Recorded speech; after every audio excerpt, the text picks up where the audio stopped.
Okay guys, welcome back to my channel. Dalam video kali ini aku nak mereaksi satu video di mana nekat Ahok berani lakukan ini.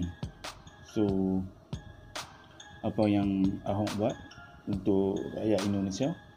So, sekejap sama kita saksikan. Tapi sebelum tu jangan lupa like, comment, share and subscribe. So, jom kita tengok apa yang Ahok buat. Yang dia nekat berani buat macam tu. So, jom kita tengok. 1, 2, 3. BUMN harus dibubarkan sebelum Pak Jokowi turun. Itu sudah ada semacam Indonesia Incorporation, macam Temasek. Persoalannya presiden nggak bisa mengontrol manajemen BUMN. Kita nggak ada orang sebetulnya. Tapi Peruri gendeng juga, masa minta 500 miliar. Itu BUMN juga, itu sama aja udah dapat Pertamina nggak mau kerja lagi, tidur 10 tahun. Jadi ular sanca, ular piton, saya bilang. Ini lagi mau tawar lagi. Saya pikir nggak masuk akal kalau gitu kelola seperti ini. Jadi persoalannya kalau saya jadi dirut, ribut. Kadrun-kadrun mau demo. Mau bikin gaduh lagi republik ini gitu loh.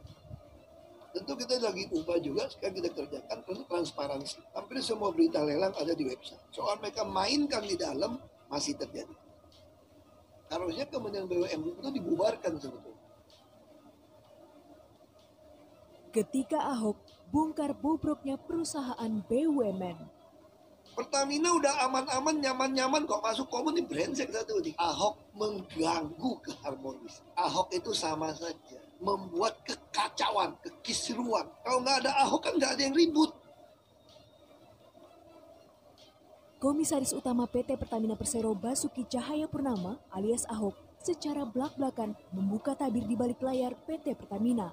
Awalnya, Ahok bercerita tentang posisi dia yang sesungguhnya di perusahaan plat merah tersebut. Seperti diketahui, posisi Ahok di PT Pertamina ialah sebagai pemegang jabatan komisaris utama yang bertugas mengawasi kinerja para direksi. Akan tetapi, secara mengejutkan, Ahok mengatakan jika dirinya bukanlah pengawas, melainkan eksekutor. Saya ini eksekutor, bukan pengawas sebetulnya. Komisaris di BUMN itu sebetulnya itu ibarat neraka lewat, surga belum masuk. Adapun alasan ia mengibaratkan seperti itu, karena semua keputusan rapat umum pemegang saham atau RUPS yang menentukan Key Performance Indicator atau KPI, yakni penilaian kerja Dewan Komisaris dan Direksi, dilakukan di Kementerian BUMN. Menurutnya, Kementerian BUMN seharusnya dibubarkan dan membentuk semacam Temasek, yakni penggabungan dari holding-holding BUMN yang akan menjadi super holding dan diberi nama Indonesia Incorporation. Harusnya Kementerian BUMN itu dibubarkan sebetulnya. Kita harus membangun semacam Temasek, semacam Indonesia Incorporation. Terkait dengan jabatan di BUMN, Ahok berpendapat jika beberapa direksi Pertamina ada yang bermain aman dengan melobi menteri, bahkan ia menyebut jika para komisaris di BUMN sebagian adalah titipan dari para kementerian.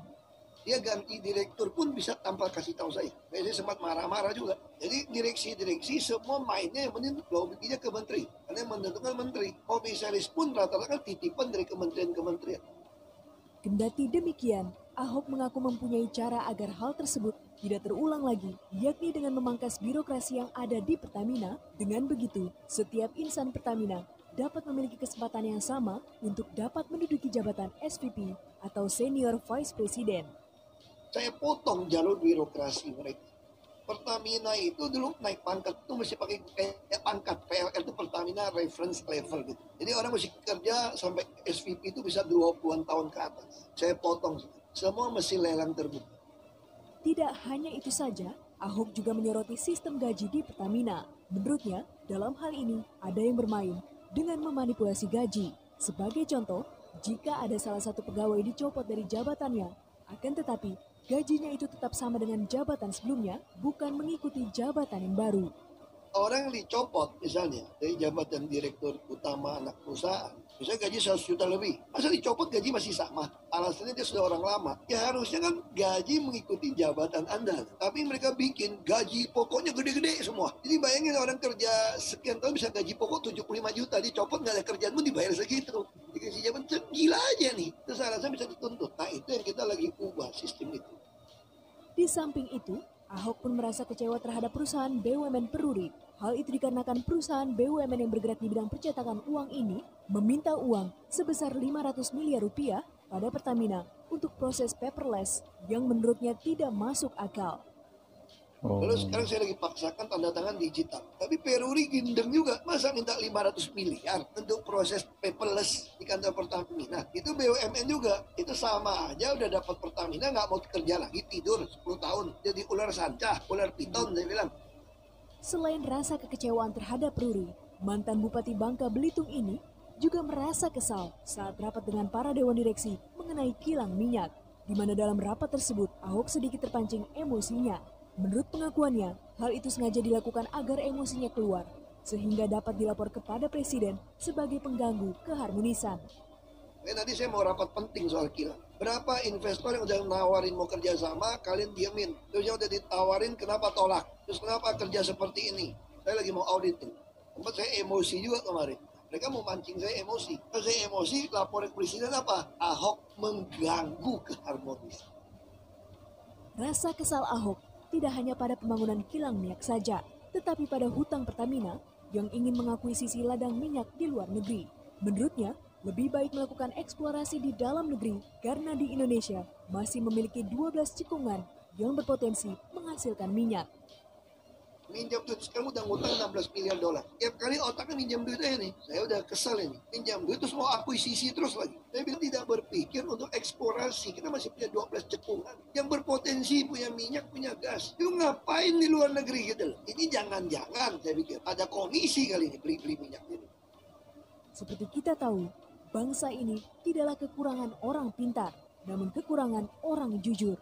Setidaknya kita masih bisa berharap jika di negara Indonesia ini memiliki ladang yang siap untuk ditaburkan benih-benih yang baik. Yang utama adalah jujur. Karena kejujuran dan loyalitas itu tidak ada sekolah. Kalau kamu punya itu, kamu sampai tua pun nggak mungkin susah. Kita berdoalah supaya di Indonesia ini ladangnya bisa siap untuk benih-benih baik ditabur. Okay guys, setakat tu video kita kali ni. So aku pun tak tahu siapa Ahok dalam kerajaan Indonesia. So dia mengkritik kabinet-kabinet kerajaan yang ada di Indonesia. So mengenai isu minyak, dan ada yang menunduhnya sebagai pengacau sebab atas kritikan yang dia lakukan. Aku harap Indonesia tak ada yang korup, dan di bawah pimpinan Jokowi aku harap semuanya okey. So aku pun tak tahu sangat apa yang jadi di Indonesia. Berdasarkan kenyataan Ahok, dia cuma ingin perbetulkan apa yang tak betul, dan dia kata haruslah jujur dalam membuat sesuatu kerja sebagai kerajaan. So guys, jumpa lagi di video. Jangan lupa like, comment, share dan subscribe. Assalamualaikum.